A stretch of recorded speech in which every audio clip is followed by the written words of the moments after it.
Praise Lord friends. எசேக்கியேல் தீர்க்கதரிசியின் புத்தகம் 37ஆம் அதிகாரம் 4ஆம் வசனம். அப்பொழுது அவர், நீ இந்த எலும்புகளை குறித்து தீர்க்கதரிசனம் உரைத்து அவைகளை பார்த்து சொல்ல வேண்டியது என்னவென்றால், உலர்ந்த எலும்புகளே, கர்த்தருடைய வார்த்தையை கேளுங்கள்.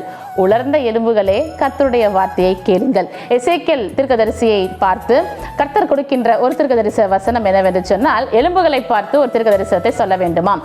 அது எதற்குறித்து என்று சொல்லும் பொழுது, அந்த எலும்புகள் இஸ்ரவேல் வம்சத்தார் தான். அவருடைய பிரேத குழிகளிலே இருந்து அவர்களை உயிரடைய வைத்து அவர்களை அவர்கள் தேசத்திலே கொண்டு வந்து சேர்க்க வல்லவர் கர்த்தராகிய நான், தேவனாகிய கர்த்தராகிய நான் என்று சொல்லி வேதவசனம் அன்று எசேக்கியேல் தீர்க்கதரிசிக்கு ஒரு தரிசனமாக கிடைக்கப்பட்டது.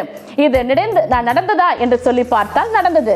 அவர்கள் வெவ்வேறாக திரளாக எங்கெங்கோ சிதறப்பட்டாலும் கூட ஒரு 70 வருடங்களுக்கு முன்பதாக பார்த்தோமேயானால் இஸ்ரவேல் தேசத்திற்கு சிதறப்பட்ட அனைவருமாக வந்து சேர்ந்திருக்கின்றார்கள்.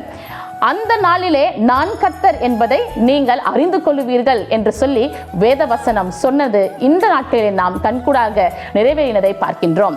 வேதவசனத்தின்படி எல்லாவற்றையும் திட்டமும் தெளிவுமாக கர்த்தர் நிறைவேற்றி கொண்டு வருகின்றார். இதை நம்ம ஒரு ஹிஸ்டரி மாதிரி படிக்காதபடிக்கு பைபிளை தேவ தரிசனத்தோடு கூட நம்ம படிக்கும் பொழுது அந்த காரியத்தை நாம் விளங்கிக் கொள்ள முடியும். தேவனாலே எல்லாவற்றையும் செய்ய கூடும் என்பதை நாம் புரிந்து கொள்ள முடியும்.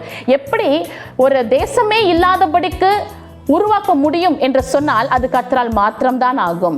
ஒன்றுமே இல்லாத இடத்திலே எல்லாவற்றையும் செய்ய ஒருவரால் முடியும் என்று சொன்னால் அது தேவனாகிய கர்த்தரால் மாத்திரம்தான் முடியும். இன்று உங்களோட வாழ்க்கையிலும் என்னுடைய வாழ்க்கையிலும் கூட சாத்தியமில்லாத அநேக காரியங்கள் இருக்கலாம். இது எதுவும் நடைபெறாது என்ற ஒரு சூழ்நிலையிலே நாம் கடந்து செல்லலாம்.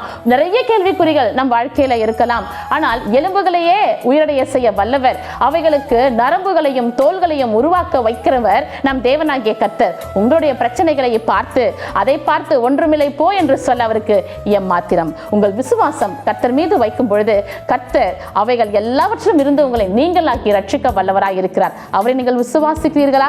இஸ்ரவேல் வம்சத்தாரை ஒன்று கூட்டி இஸ்ரவேல் தேசத்தை உருவாக்க வல்லவர். இன்று உங்கள் பிரச்சனையும் ஒன்றுமில்லாமல் போக பண்ண முடியும். நீங்கள் விசுவாசிக்கிறீர்களா? Have a blessed day. Praise be to God.